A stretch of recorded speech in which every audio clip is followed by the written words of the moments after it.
Going up against that Pult vs. Shun match you just saw is Leenock versus Innovation. The last match in round 32 that you haven't seen yet, or haven't seen that recently, I should say, of course it is a classic match, is Leenock versus Innovation from the MLG Winter Championships of 2013. This match, of course, is match 2 in your series of a best-of-3 series. Some of the best Terran versus Zerg action you're going to see. I mean, both of these players are known as aggressive players. Let's Yes. see what happens. If they grind to a stalemate once again, then perhaps there are comments to be made on the map. But with Innovation taking a swift victory in the first map, we shall see whether or not he decides to go for the aggressive approach this time around, or whether Leenock will turn it on. So, ladies and gentlemen, here we are in Newkirk City to the southeast position in the red trunks playing Zerg. It is FXO Leenock.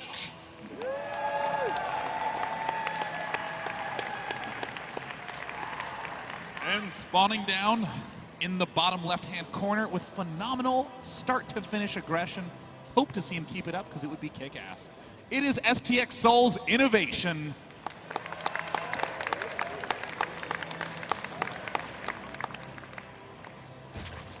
Well, that first game was a little bogus, so we'll see if the next one ends up being a little bit longer, hopefully. Yeah, I mean, at the same time, though, I want that level of aggression start to finish. Oh, yeah. I want to see Reapers into Hellions, and then I want to see him get Widow Mines and drop and have Zergs go, how do you stop it? It's impossible. Yeah, I just wanted to go past stage 2 of that formula, honestly. Yeah.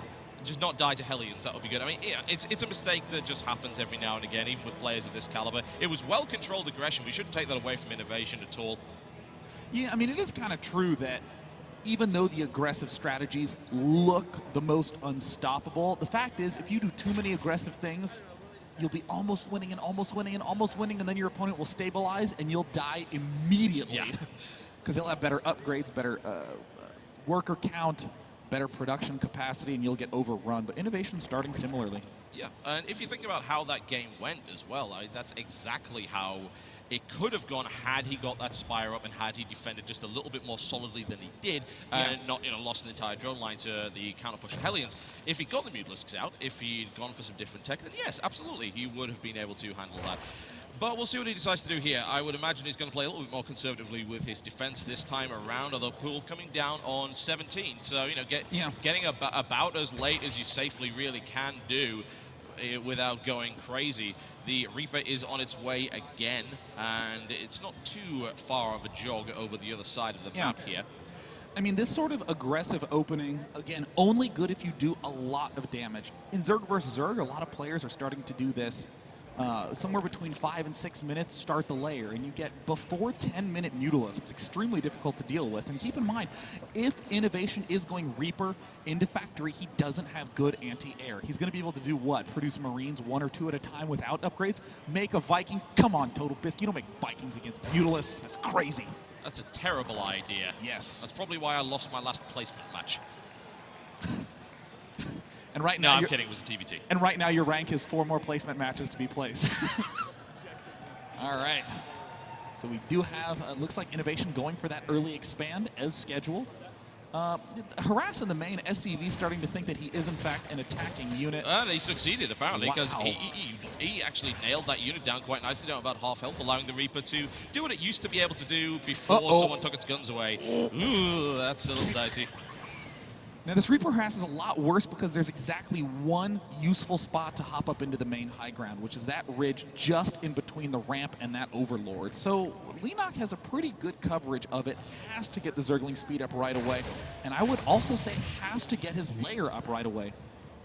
Well, that's what he was attempting to do in the last game, but he did run into problems, losing queen after queen after queen.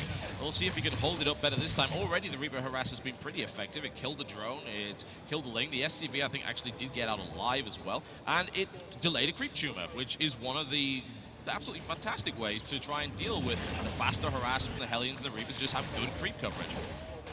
Now the Reaper's just popping and picking off those drones. So far, so good. Gosh, he keeps trying to build into a creep tumor or extractor or something, and absolutely nothing. I mean, actually, the unit's lost tab, that just tells the story best. Nothing lost yet for Terran. 5 workers dead already. This harass has been even more effective than the previous, and he did it without a bunker. Didn't have to build that, didn't have to worry about losing it, and it's just a really, really good start, and it shows just how powerful even a Reaper that barely does any damage is in the hands of someone with that kind of level of control. Yeah, I mean, right now this is not really a good situation for Leenock. He has Zergling speed. He is managing to get out into the middle of the map, but the Hellions just pop out right on point. Keep in mind, though, Innovation, look at his worker count. Even after killing 5 workers, he's at only 25. He is super delayed. He actually almost has to go for 3 command center just to catch up, not to get ahead economically. So right now, Leenock, who's going to be able to go mass Spire mode soon, is going to be in good shape as long as he doesn't lose immediately. Yeah, which is, of course, a risk. This is about the period where that happened last time as well. He is getting the 4 gas right here to get that Mutalisk production rocking and rolling. The Spire will follow this up almost immediately, assuming he doesn't have something funky up his sleeve. Reapers are making their way back in. There will be Speedlings ready to mix them, and we're seeing static defense built, which has been a hot topic in this particular tournament so far. Oh, and it looks like Reaper gets up into the main base. Is it going to see the Spire? Is it going to see the Spire? Is there a Queen there to kill it off? It turns out the Spire actually isn't in the main. It's in the there at natural. all. Very sneaky. Nice move there by Leenock. Unfortunately, the other Reaper comes in and sees it anyway. But hey, I'm a professional. it's okay. And I think Innovation is following this up correctly, going for the double engineering bay. Yep. Again, no matter how much damage you do right now, you have to be focused on the late game. But normally those engineering bays, if you want to be doing a fast 2-2 timing push, you're going to be doing that at 7 minutes. Here we see his starting closer to 8 minutes. So Innovation very clearly delayed in a number of ways. Mutalisk about to pop out. Scary time. Very much so. With 2 racks coming down, with only 4 Marines on the field at this point. Stim will finish, certainly, but they won't have combat shield. He's starting to work on his upgrades, but once again, they won't be anywhere near finished by the time that this hits. Starport coming down, no medevacs on the field as of yet as well, and Leenock went into survival mode, was able to power forward his drones. Now he's going to do damage because he's stuck on 2 bases against a 3 command center Innovation, who has been powering forward the mules and the SCV production. Mutalisk just now starting. Those are really early Mutalisks. And in the unit tab, we see 9 Marines is it. 9 Marines out right now. 3 barracks just now getting started, so Innovation has to build turrets kind of blindly just to throw down as absolutely much as he can. Actually has has seen the Spire, but has really no other anti-air than that small pack of Marines right now. So the Hellions still doing a good bit of action. And Leenock's taking a 3rd base, and Innovation really has not let anyone take 3rd bases. Yeah, that's very, very true. What do you reckon to this decision, by the way, to go only 3 mutas but also get +1 flyer attack at the same time? It's a little unclear. I mean, he's supply blocked right now, so I'm sort of imagining that he's going to be adding on more Mutalisks later, but a lot of players do this thing where they reveal the Mutalisks, kind of prepare to go down that path, and then once they get a read, that's when they pull back. And we do see that Leenock is doing a little bit of damage with those Mutalisks in the middle of the map. He absolutely is. A couple of Banelings morphing in right there. They will not catch the Hellions, but the Mutalisks will do a little bit of damage. Banelings now moving forward. Not all that many of them. It's very much posturing, I would say. He doesn't have the units to turn this into anything, really, but he is threatening the front. Oh, this is a rough spot. Mutalisk, though, will allow all the Terran units to be pushed way back, and then he's going to be using Burrow Banelings. Nice. Oh, look at the 3rd base. Oh, there's a pair of Banelings at the Terran's 3rd base. Look Patience at that. is a virtue for Leenock right here. He could turn this into something very special. Oh. Innovation can't see those. Banelings aren't like mines. There is a medevac darting along the top side, and the Mutalisk count is now going to spike up to 7. Mutas are moving into interception position. He has clearly spotted this. I think he spotted it with Zelnaga Watchtower to the top right here. This could get shut down pretty hard, especially if he gets caught out there in null space, which is actually what's happening here. Leenock is going to try and shut this down. Here comes the drop. More of these coming in right now. He's having to jet his way out of there, but he's going to go dive. No.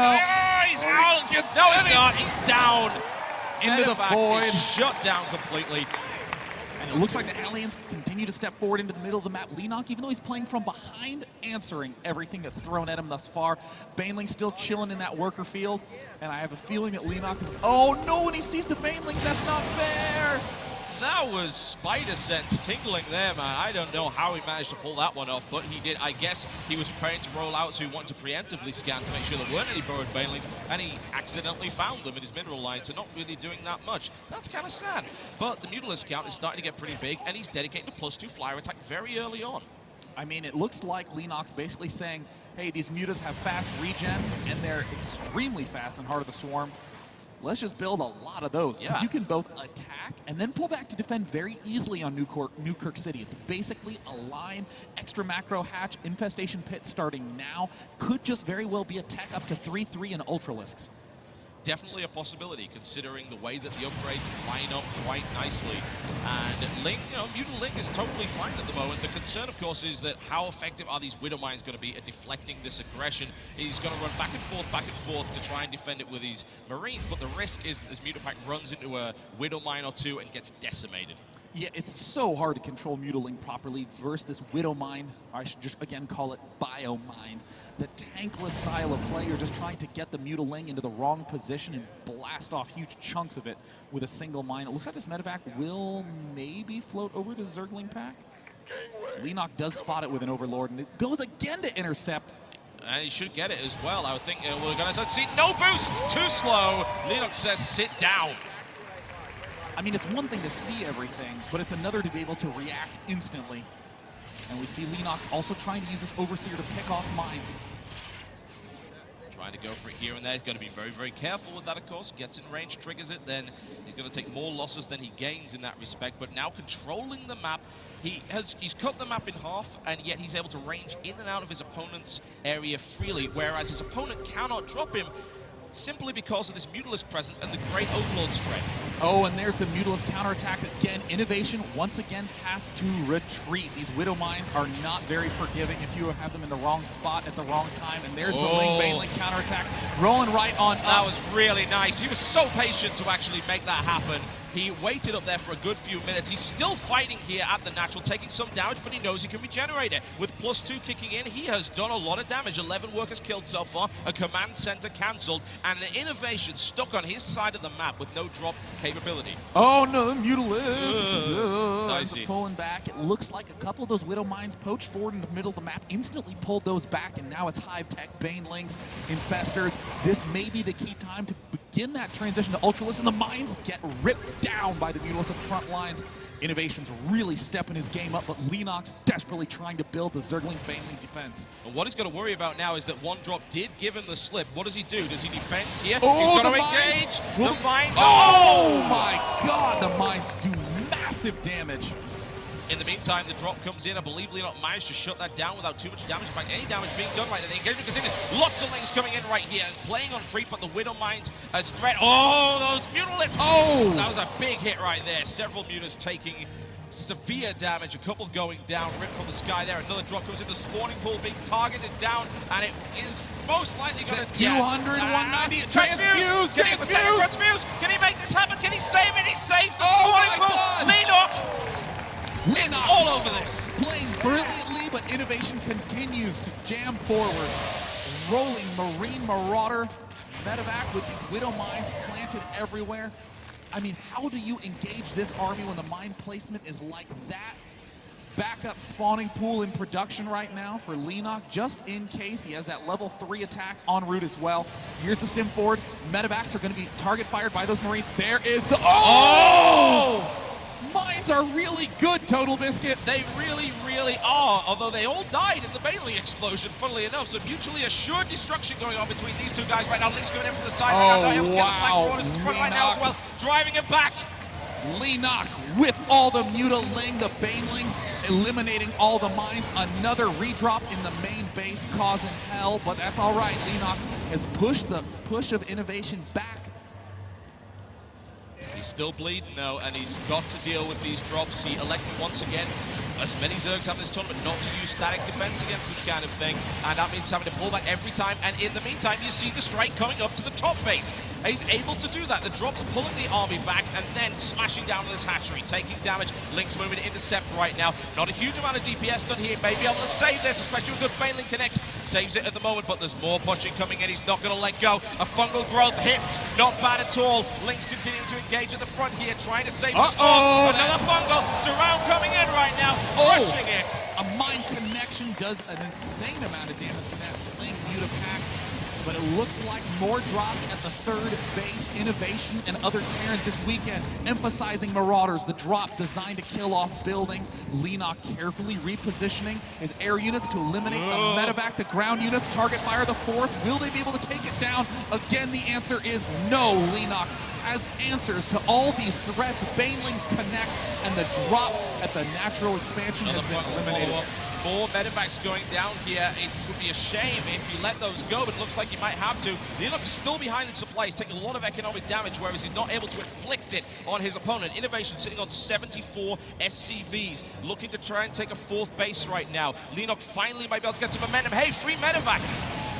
Gotta be careful, though. Those mines are planted everywhere. Leenock needs to be aware and pull back in the nick of time, and he's gonna get one. Might he get two? Yeah, he did damage there. He took the medevacs down, and that's really, really important at this stage. But there's way more medevacs coming in. Another drop is coming into the main base right now. Another drop is coming into the third base right now. Can he hold both of these? Lings and Banelings prepared there. Let's find out. The push is coming to the fourth as well. Innovation is all over the place. Here it is. Triple-pronged attack. Can Leenock focus? His third under fire, his main under fire. Oh, good connection for Leenock right there. Wow, an amazing connection over at the fourth base. Leenock trying to deflect all these and might be actually pulling this off. Leenock still has yet to lose the fourth base, but keep in mind, only just now has Innovation taken his own fourth base. At this point in time, it's still anybody's game. Leenock battling to get his own 3-3 upgrades up and functioning. This is all over the place, but as you said, Leenock is struggling to try and keep on top of all of this drop play. He's losing queens, he's losing drones left and right. He gets the fungal growth again, another connection. Ultralisk now in play. And now in the main base, the backup pool may fall as well. It's down to 19. Oh no! No more Zerglings can be produced for Leenock. That is his key linchpin unit. Innovation, who's been aggressive all game long, now knows that this is the key time to deal the damage.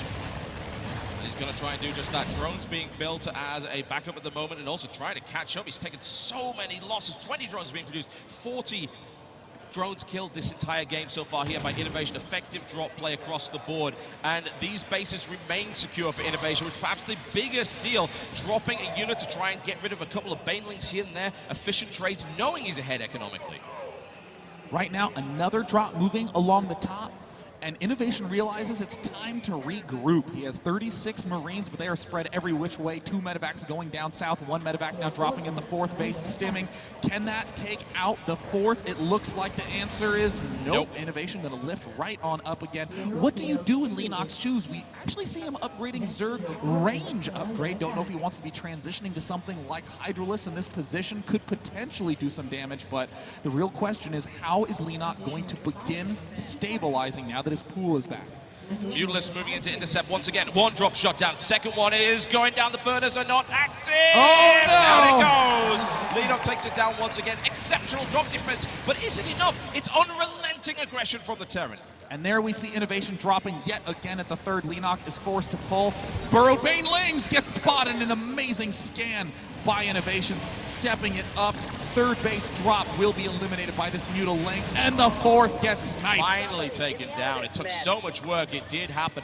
Medevacs are falling left and right, but if you can't damage the economy of the Terran player, does that even matter?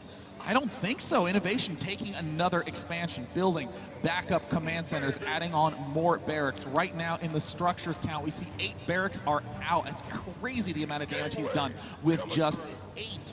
Now adding on those extra orbitals means that he can soon start sacrificing SCVs, and then his maxed army will in fact be almost all units and not workers. Oh my, and this is getting worse and worse for Leenock here. He's still not out of it yet. Oh, the fungal goes in, catches it, but that's actually going to be some dead infestors by the looks of it. One taking down, Ultra's now moving into respawn to the remaining of drop thread, but of course he's got no way to stop them from coming. Oh, more fungals available. He whips one, unfortunately. Another one comes in with the infested Terrans. He may get that drop there, but that is a lot of energy used just to take down one medevac. And it looks like Leenock Spire is under fire. Innovation with small numbers of units hitting the front, and Innovation kicks off all the infestors. Same story up on the north side. Leenock's been playing about 10 or 50 food down this entire game.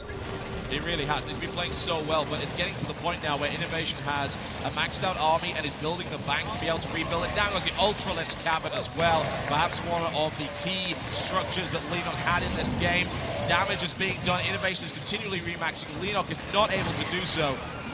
Gosh, Innovation actually having lost more units than Leenock in this game just due to the fact that he's just throwing them around inefficiently. But let's be honest, it's a 5-base Terran versus a 4-base Zerg, and that is going to definitely favor the Terran any day. That it is. Leenock continues to fight in this game, but I don't see a way of him making a decisive strike against his opponent, especially without tech buildings. Uh-oh, looks like the Burrowed Banelings up at the north side are going to be it for Leenock. Oh, no! And again, what is with the star sense right here from Innovation? He sees it, no problem at all. Widowmine's hit here on the Ultralisks, and this perhaps might be the final stand of Leenock. Innovation not dropping below 200 supply. GG! There it is. What a game! Innovation, so fast, so efficient all the time, but Leenock keeping up with him. It's such an amazing...